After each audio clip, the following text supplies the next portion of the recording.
Describing my grandfather is a hard task. He was a true man of God. If you knew him, and we called him Farfar because in Swedish that Farfar means mother's father. Farfar was a man who loved his wife, his family, and most of all, God. As a little girl, I grew up watching him serve my grandmother. And I love my grandmother, don't get me wrong, but she is pretty hard to deal with. And yet he said every single day that she was a blessing. To me, that meant more, and that spoke more volumes to me as a little girl than I think he even understood. He served her every single day. See, my grandmother has had 20 or so, or 20, I think 27 exactly, surgeries, and she has struggled her entire life. But he served her, and he never ever stopped me until the day that he died. He was probably the strongest man that I have ever known. It was really hard for me to believe when he passed that he actually did, because until I could possibly ever remember that he's always been working out and he was out in the yard serving her because she loved roses and he would plant roses and make them flourish because he knew that he loved her, or that she loved the roses and he loved her. He never ceased to pass up opportunities with us grandchildren. See, there's 4 of us, my oldest sister, my 2 brothers, and then me. And my grandfather took the time to teach me how to play tic-tac-toe. It was the little things that mattered, and the little things that people just overlook. He never passed up the opportunity to watch our favorite cartoon show on Sunday mornings, Tom and Jerry, before we had to go to church on Sunday. I would look at him and say, one more episode, Farfar, please. He's like, all right, one more, and then we have to go.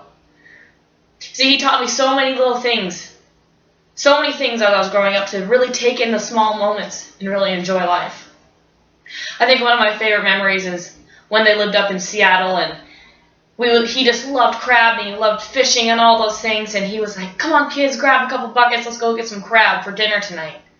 So we'd walk down to the beach with our little buckets in our hands, and he would push these huge rocks out of the way, and these huge crab would just go running out everywhere, and he would just grab them, and they'd be pinching him and poking him, and he'd just, whatever, put them in the box, and we'd ship up those things up back to Grandma, and she'd cook them up for us, and we'd just sit with biscuits and butter and just eat until we were too full to eat anymore. That's a favorite memory of mine that still lives to this day, and I want to continue with my children when I grow up. See, Farfar was my number 1 fan.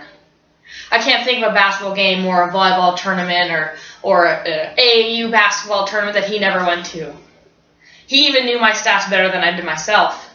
I remember he would come up to me with a piece of paper and say, you had 20 points, 2 assists, 8 rebounds, and he would tell me exactly everything I did. He goes, oh, you had an assist when you passed blah, blah, blah, and you scored there. I mean, he knew, and he was such a big fan of mine, more than I even knew myself.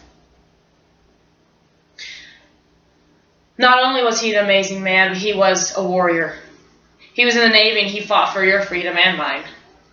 He could tell me stories, and I would sit there with big eyes and disbelief for the things that he had to go through. But he goes, in the end, it was God brought me through it all. He was a true man of God, and he was a true leader. Not by words, but he was more of an example than anything else. I remember I would come over and I'd see his Bible always open on his desk, and he would always be reading. And it never really told me that, hey, you need to sit down, you need to read the Bible because it's good for you. But I kind of learned that over time just by watching him. It was the holiday season when he passed away, and I could never say goodbye to him because I was out playing basketball, and I thought to myself, you know what, I'm going to call him in the morning after my basketball game's over, and I'm going to tell him how it was. He just finished heart surgery, and he's the strongest man I knew, so I knew he would get through it.